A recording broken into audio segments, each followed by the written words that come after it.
ये जो आप सवाल पूछ रहे हैं, आप पीटीआई वाले से कर सकते हैं? सर जी बिल्कुल नहीं, एक मिनट वो पीटीआई का आदमी, वो पीटीआई का आदमी होगा। नहीं, पीटीआई का आदमी यहाँ पे क्या कर रहे हैं? पूछो। नहीं, एक पीटीआई मिनट। वाले यहाँ पे क्या कर रहे हैं? ये देखो मैं आपको दिखाता हूँ। ये आपके एमएनए किधर से लेते हैं इतने पैसे? कभी पूछा आपने? ये तो पता नहीं है। पिशावर से यहाँ तक कितना खर्चा हुआ है बड़ी गाड़ी एक का, डेवो का, एसी वाली का? जानी लोग होते हैं भाई, सुनो बात। आप क्यों काट रहे हैं बात में? तो आपका इतना एमएनए मुखलिस है आप लोगों के साथ, वो 10 लाख रुपए आप पे लगा रहे हैं। हमारी पुरानी भाई करोड़ों लगा देते हैं, आप बात न करें, छोड़ दे मेरे पे। करोड़ों लेते किधर से? हाँ करोड़ किधर से लेते हैं? मैंने 80,000 में मुल्तान से आ जाएगी, 1.5 लाख में आना जाना हो जाएगा, 2 लाख कर लें हम बाकी एक्सपेंसेस मिला के, तो 2 लाख आपके 3 गाड़ियाँ आप कह रहे हैं, यानी कि 6 लाख आपके एमएनए ने दिए हैं। बिल्कुल। तो ये आपके एमएनए किधर, वो खर्चा भी एमएनए ने दिया? जी, वो भी किधर से लेते हैं इतने पैसे आपके एमएनए? कभी पूछा आपने उनसे?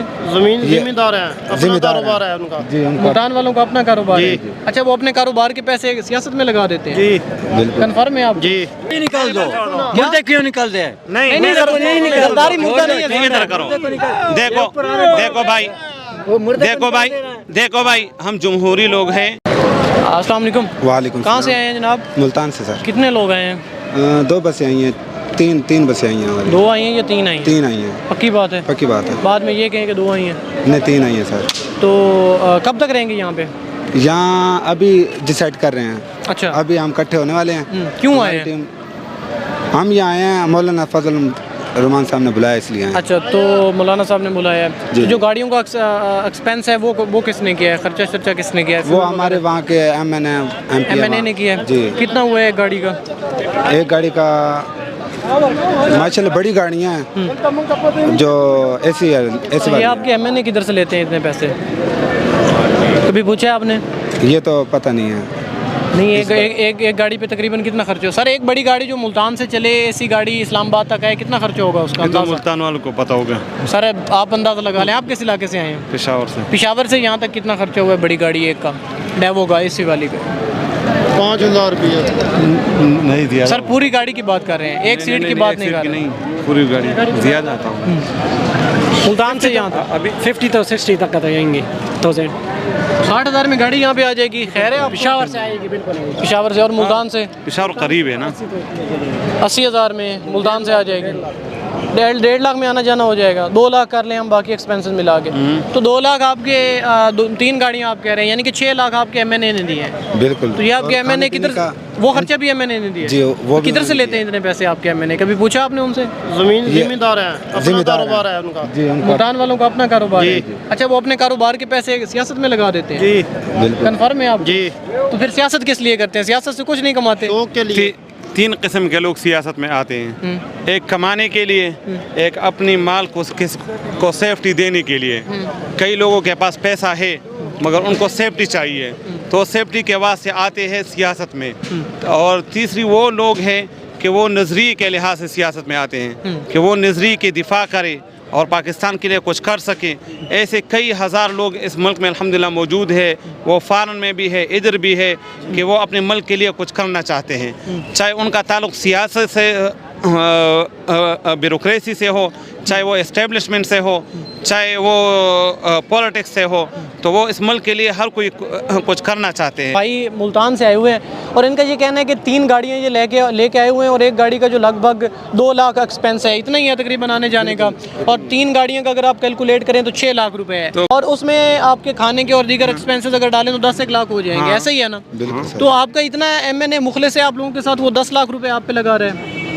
हमारी पुरानी भाई करोड़ों लगा देते हैं, आप बात न करें, छोड़ दे मेरे पे। करोड़ों लेते किधर से? हाँ करोड़ किधर से लेते हैं? मैंने आपको बताया कि कई लोग सियासत में आते हैं, चाहे उनका ताल्लुक ब्यूरोक्रेसी से हो, चाहे उनका ताल्लुक इस्टेब्लिशमेंट से आप हो, मेरे सवाल का जवाब दें। चाहे उनका ताल्लुक पॉलिटिक्स से हो। सियासतदान करोड़ों लेते किधर से? वो आते या नहीं एक मिनट। अच्छा, जानी लोग होते हैं भाई, सुनो बात। आप क्यों काट रहे हैं बात में? आप मेरे सवाल का जवाब दें कि नहीं, मैंने बताया करोड़ों ना। रुपए सियासतदानों के पास कहाँ से आते हैं? देखो मैं बताता हूँ, खानादानी लोग जो सियासत में आते हैं, जिम्मेदार भी उसमें हैं। अच्छा। इसमें जो है ऐसे लोग भी हैं कि उनके जो हज़ारों एकड़ पर मुहित उनका जो है अराज़ी और ज़मीन भी है, तो ऐसी बात नहीं है कि कोई बंदा सियासत अच्छा, में वो आता अपनी है। जो ज़मीन और अपनी अराज़ी उनकी और अपना कारोबार वो सियासत में जाके लगा देते हैं, क्यों? हाँ, इस मुल्क में इस मुल्क में सैकड़ों लोग ऐसे हैं, मैं उनको जानता हूँ कि वो इस मुल्क के लिए कुछ करना चाहते हैं, इस मुल्क पे अपना। कौन है वो, कौन है?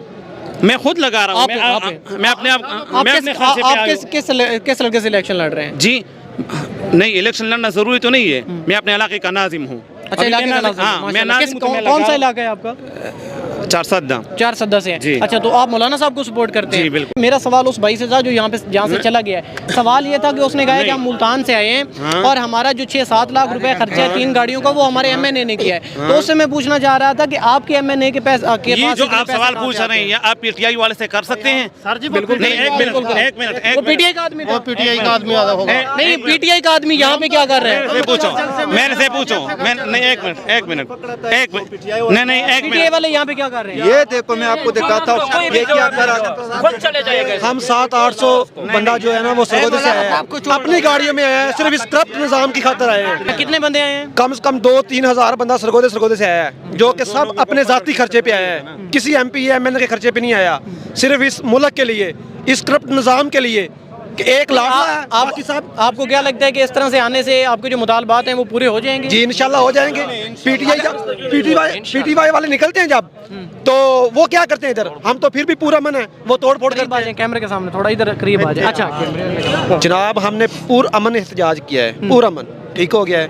3-4 हज़ार बंदा है जो सरगोदे से आया है, सब अपनी खुद मख्तियारी पे अपनी जेब से खर्च करके आया, सिर्फ इस करप्ट निज़ाम की खातिर। अच्छा, PTI ने तो अपने मुतालबात मनवाए, जलाओ गिराओ करके उन्होंने सरकारी और निजी अमलाक को नुकसान पहुंचाया, तो आप भी पहुंचाएंगे? हम कुछ नहीं ऐसा करेंगे, हम इंशाल्लाह अमन से। आपने देखा है कहीं पे कोई तोड़ फूट, ये पत्ता भी हिला हो, आपने देखा है? नहीं, इंशाल्लाह हिलेगा भी नहीं, चाहे एक महीना यहाँ पे पड़े रहे, इंशाल्लाह हिलेगा भी नहीं। तो आप क्या कहते हैं, आप पुरअमन रहेंगे? जी इंशाल्लाह पुरअमन रहेंगे और हमारे मुतालबात भी हल होंगे इंशाल्लाह। और जो PTI के कारकुनान ने जो किया है 9 मई को 10 को, उसके बारे में क्या कहेंगे? वो पूरी हम पुरजोर मजम्मत करते हैं उनकी। ये सरेआम दहशतगर्दी है, पाक फौज पर हमले हुए हैं, ये भी एक बड़ी दहशतगर्दी अच्छा, है। पाक फौज इस वक्त आप लोगों को इस बात पे बैन लगना चाहिए, बैन होना चाहिए। अच्छा, आपने बात की कि वो दहशतगर्द हैं और वो फौज के उन्होंने जो है ना वो खिलाफ काम कर रहे हैं, तो इस वक्त जो है आप लोग हुकूमत में हैं, तो आप जब अपोजिशन में चले जाते हैं तो फिर आप भी, आपको याद होगा जरदारी साहब ने कहा कि मैं ईंट से ईंट बजा दूंगा फौज की, आपके अपना नून लीग ने भी और सब ने बयान दिए, तो आप नहीं निकल दो, मुद्दे क्यों निकल दे? नहीं, जरदारी मुद्दा नहीं है। देखो भाई, हम जमहूरी लोग हैं और जमहूरियत में जो भी बंदा टांग अड़ाएगा, चाहे उनका ताल्लुक एस्टेब्लिशमेंट से हो, चाहे उनका ताल्लुक ब्यूरोक्रेसी से हो, और चाहे उनका ताल्लुक जो है आपकी अदालत से हो, हम उनको नहीं मानते। फौज हमारा इदारा है, ये अदालत, ये इदारे, ये सब हमारे इदारे हैं, हम इनको अपने इदारे मानते हैं, ये हमारा मुल्क है। मगर हम जमहूरी लोग हैं, हम जमहूरियत को मुस्तहकम करना चाहते हैं, हम जमहूरियत को मुस्तहकम देखना चाहते हैं। अच्छा, आप जब अपोजिशन में होंगे तो फिर भी यही चाहेंगे? मैं तो अभी भी बता रहा हूँ, मैं हुकूमत में मैं बता रहा हूँ, जो भी एस्टेब्लिशमेंट का बंदा हो, चाहे उनका मिलिट्री से हो, चाहे जुडिशरी से हो, जो भी आपका एस्टेब्लिशमेंट है, उनको चाहिए कि वो जमहूरियत को मुस्तहकम करे, उसमें टांग न अड़ाए, अपनी कुर्सी को इदारों को मुल्क के खिलाफ इस्तेमाल, पार्टी के लिए इनको इस्तेमाल न करे। अगर उनका दिल चाहता है तो खुद आ जाए फिर सियासत के मैदान में। Thank you.